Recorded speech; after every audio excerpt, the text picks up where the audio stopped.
would never have expected Donald Trump and an Indian origin Vivek Ramaswamy to be on the same page on visa issues. But as it turns out, that is how it is.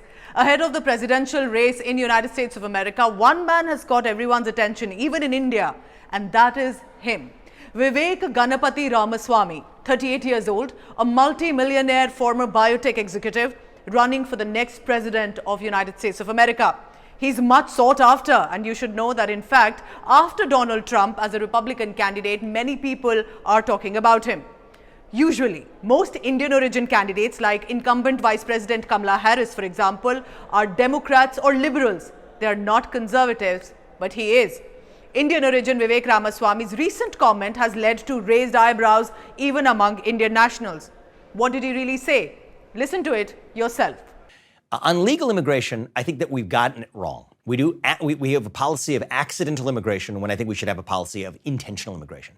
We have lottery systems for H1B visas. I mean, this makes no sense. Why on earth would you want to leave it to a lottery when you could actually just pick the best one? So basically, he's proposing strict changes in the visa policy that could impact Indians. He also gave a statement in addition to that and stating that the lottery system of the visas needs to be replaced by actual meritocratic admission.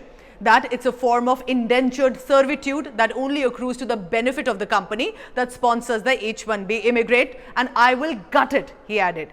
But then he said, people who come as family members are not the meritocratic immigrants who make skill-based contributions to this country. So the statement sounds basically against families that tag along with the immigrant. Indians will not appreciate this restrictionist immigration policy agenda, but Americans, specifically the red states, are bound to approve of this promise. Now the catch here is this. Till Ramaswamy was an entrepreneur, reports suggest that he himself used the H1B visa 29 times at least to hire the best employees from India and the countries. For the biotech company Roivant Sciences, his applications were approved to hire employees between 2018 to 2023. Despite being a child of Indian Americans who immigrated to the United States of America from India, Vivek Ramaswamy's stand on borders and immigration is rather hard. Especially because how will replacement of the lottery system benefit Indian immigrants is still not clear with the fine print. But he must remember one fact. Even a powerful Republican candidate like Donald Trump had to visit India, had to take the Indian diaspora into confidence to win elections in the United States of America.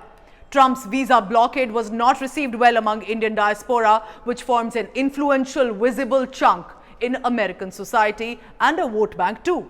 What is the H1B visa? Now, this visa is much sought after among Indian IT professionals. Non-immigrant visa that allows US-based companies to employ foreign workers who have theoretical or technical knowledge or a skill for a particular job. Integral tool that it is for technical companies to hire thousands of employees from India and also China. For 2021, US businesses submitted 7,80,884 applications for just 85,000 available slots, jumping literally by more than 60%, which means Indian workers are needed in America.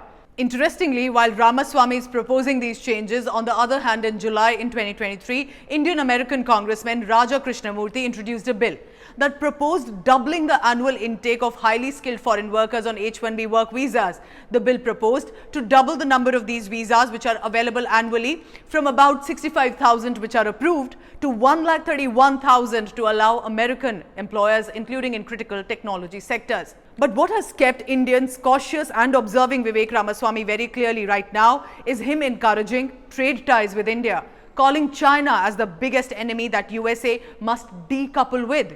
India has constantly conveyed China's aggressions and bullying to the larger world, and so that bit has definitely come out interesting. Now that we are talking about one comment of Vivek Ramaswamy, what else has he said that has caught everyone's attention globally in this presidential race? Listen in. To be very honest, it's not a hard question at all. So in our faith tradition, Jesus Christ is a son of God.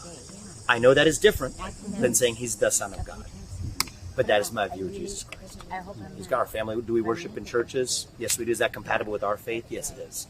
One true God in many forms. So that's different, and I understand that. Independence from our top enemy on the global stage, communist China, and do it without apologizing for that. But we're also going to look in the mirror and solve the rise of this managerial bureaucracy here at home as well. end that fourth branch of government, the administrative state. That's what I mean when I say we're going to dismantle the managerial class. Who is this Vivek Ramaswamy? Born in Cincinnati in 1985 to Indian-American immigrant parents from Kerala who migrated 40 years ago.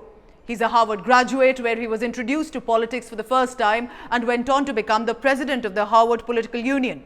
He also went on to work in corporate as an investment partner at a hedge fund. He later founded the Roivant Sciences and later also co-founded the asset management firm Strive Asset Management. Interestingly, he's vocal on issues that concern the Bible Belt side of the American voters or the conservative voters states, rallying to become the president of one of the biggest superpowers today in the world. But the big question remains unanswered if American citizens are ready to accept a man of Indian origin as the president of the United States of America. Married to Apurva Tiwari Ramaswamy, the couple has 2 sons and often share images of personal family life beyond politics. But this clearly attempts to be projecting the family member image that will again click well with the conservative base in America. Ramaswamy's wife Apurva is an assistant professor and surgeon in Ohio and also an articulate individual always seen beside the Republican candidate during his campaigns. Here is why Ramaswamy has caught attention today. He's vocal, direct, no holds barred, absolutely clear and coherent in his views.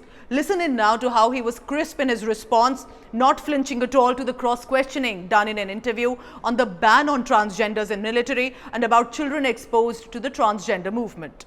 I would not reinstate a ban on transgender members. I would, however, be very clear that for kids, that's where my policies are very focused. We should not be foisting this ideology onto children. When a reporter tried to corner him on the LGBTQ movement during the Pride Month, this is how he responded. I don't have a negative view of same-sex couples, but I do have a negative view of a tyranny of the minority. So I think that in the name of protecting against a tyranny of the majority, and there are times in this country's history where we have had a tyranny of the majority. Ramaswamy appears to have never shied away from expressing his, what some might call, radical views on various issues. He was once heard calling the US Congress a joke. He once stated at a political gathering that the nation needs to come to terms with certain truths. According to him, those truths are that God is real, that there are 2 genders only, humans are flourishing and that requires fossil fuels, reverse racism is also racism, an open border is no border. Parents have to determine the education of their children. The nuclear family is the greatest form of governance known to mankind. Capitalism lifts people up from poverty, and the US Constitution is the strongest guarantor of freedom in history, according to him. He, in fact, even once called climate change as a hoax and continued to often put this on social media. So clearly, like I said, some radical views.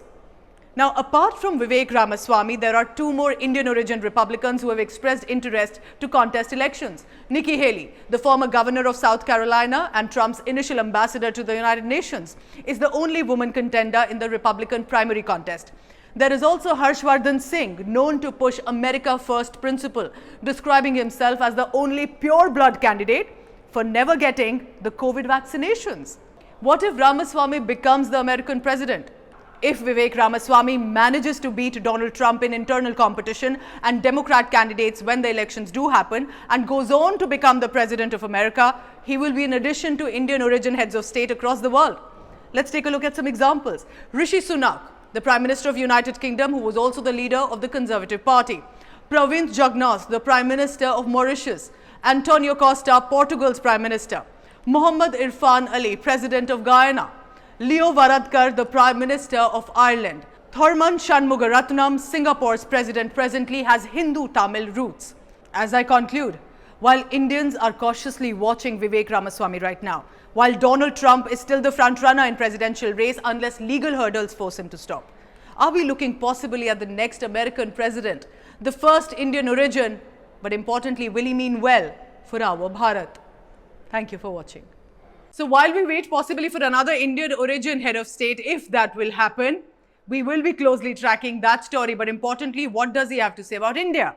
Coming up next, what's happening in India today with Jessica Goel. Jessica, over to you. Thank you, Pooja. Well, today in India, we're looking at how the diplomatic ties between India and Canada have intensified, and so have the fears of lakhs of Indians. I heard today only that after 21 September, maybe Canada is going to decline the visa ratio Indian students. हाँ फिक्र तो है क्योंकि जो इसका असर है ना वो बच्चों स्टूडेंट्स पर भी पड़ेगा ज़्यादातर, क्योंकि कनाडा जो इकोनॉमी है कनाडा स्टूडेंट्स पर ही है निर्भर है.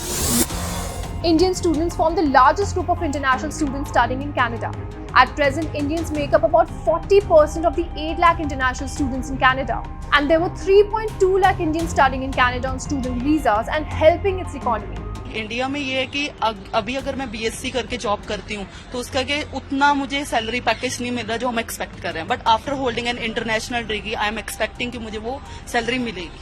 The students not only prop up the private college ecosystem with $30 billion a year, they also help sustain the real estate market, which is seeing a record high mortgage rates, and are essential part of Canada's gig economy. The Indian students help the Canadian government maintain the minimum wage at $15 an hour. Canada, the second largest country in the world, has a population of just over 4 crores, even lower than Delhi's. Labour costs would skyrocket if the stream from India is halted. As students tell us, they can easily spend more than 20 lakhs to study there. 24 lakh में लगा चुकी हूँ and still I have to pay 3.5 lakh. अगर India इतना कुछ ले रहे तो हम लोग बाहर क्यों जाए? This is the main reason and people are going from here. And mostly I think Punjab से ज्यादा जा रहे हैं बच्चे, बिकॉज पंजाब मैंने देखा है दिल्ली में क्या है सैलरी पैकेज अच्छा है, बाकी स्टेट पे salary package, but still Punjab में जो है सैलरी पैकेज बहुत ज्यादा कम है. Improved job opportunities and better prospects for employment have been driving Punjab's youth to move to Canada. Now those waiting to be in Canada for the next academic session are hoping that the diplomatic ties will get better soon. काम नहीं मिल रहा है, उसके बाद Canada और खर्चे बढ़ रहे हैं, उसके बाद स्टूडेंट्स पर और बर्डन आ रहा है. इसलिए ज़्यादातर मेरे हिसाब से तो ज़्यादातर जो असर पड़ना है स्टूडेंट्स पर ही पड़ना है. इसलिए मुझे तो लगता है ऐसे ख़त्म करना चाहिए विवाद जो भी है इंडिया और कनाडा का, सब ठीक होना चाहिए. अब ऐसा थोड़ी है कि हम डिप्रेस होके बैठ जाएं या सारे लोगों को बोल के भी ऐसे ऐसे हो रहा है. वो तो मोदी जी बैठे, बड़े बड़े बंदे बैठे हैं. Despite that, many are hopeful. Now we'll have to wait and see how long the frosty relationships last. That's all that we have for you today. Thank you for watching. For more informative videos like this, keep watching India Today News Mo.